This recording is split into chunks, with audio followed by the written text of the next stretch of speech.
Hey Kingshot fans, it's StratGameSloth here with yet another quick trick for you. Today's tip is all about punching above your weight when it comes to power rating, so that you can win unwinnable fights and progress through Kingshot even faster. So you've probably seen this guy by now. You likely know him as that really annoying rebel leader who's difficult to beat but gives great rewards for your mythic heroes when you do. And after you beat him a few times, his power rating starts to get quite high. Like, really, really high.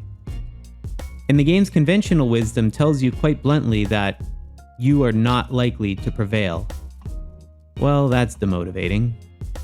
But I'm here to tell you to go against this conventional wisdom and don't let the game scare you off the challenge. Here's why. So Kingshot battle simulations are actually quite complex under the hood. If you don't believe me, I have an entire 20-minute video on my channel you can go watch just to explain how they actually work. But the short version is this.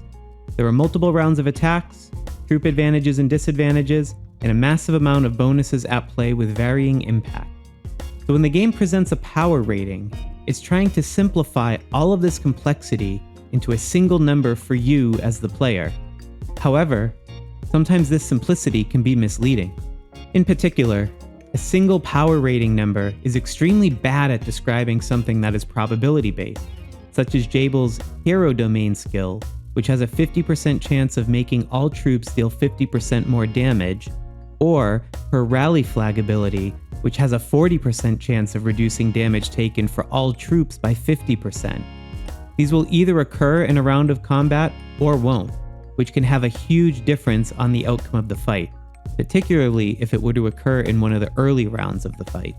Another example is Zoe, whose Sundering Wounds ability has a 20% chance of your troops dealing an additional 40% damage for 3 rounds of combat, or Infinite Arsenal, which gives a 50% chance of the enemy receiving an additional 50% damage.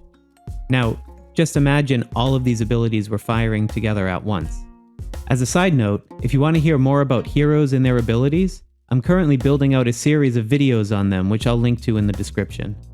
Anyway, back to power ratings.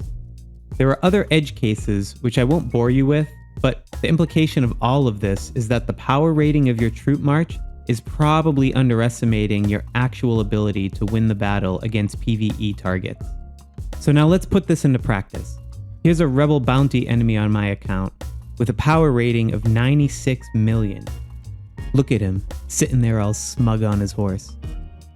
Now if you look at the strongest march that I can assemble, you will see it has a power rating just shy of 62 million and gets that dreaded, "you are not likely to prevail."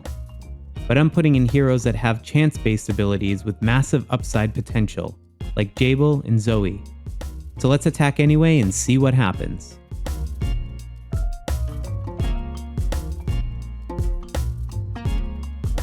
And here you can see the result.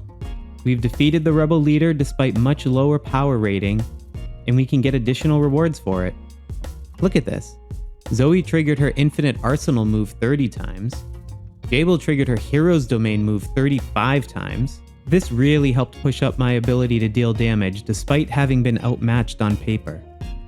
I use this trick consistently to punch above my weight and bring these rewards forward in my Kingshot journey for faster growth acceleration.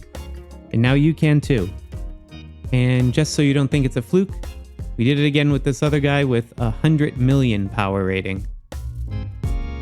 It's also worth noting that this doesn't just work on Rebel Bounty, but also on the Caesar's event as well. So you can use this trick to keep fighting them solo in later rounds and actually save stamina instead of leading rallies. Share in the comments the biggest power difference you have overcome so far by trying out this trick. Let's see who can overcome the biggest gap. My best was just the 38 million you saw. If you want more Kingshot tips and tricks, then check out this next video, or watch the full playlist in the description below. Don't forget to like and subscribe to be notified when I publish more tips. Happy gaming out there.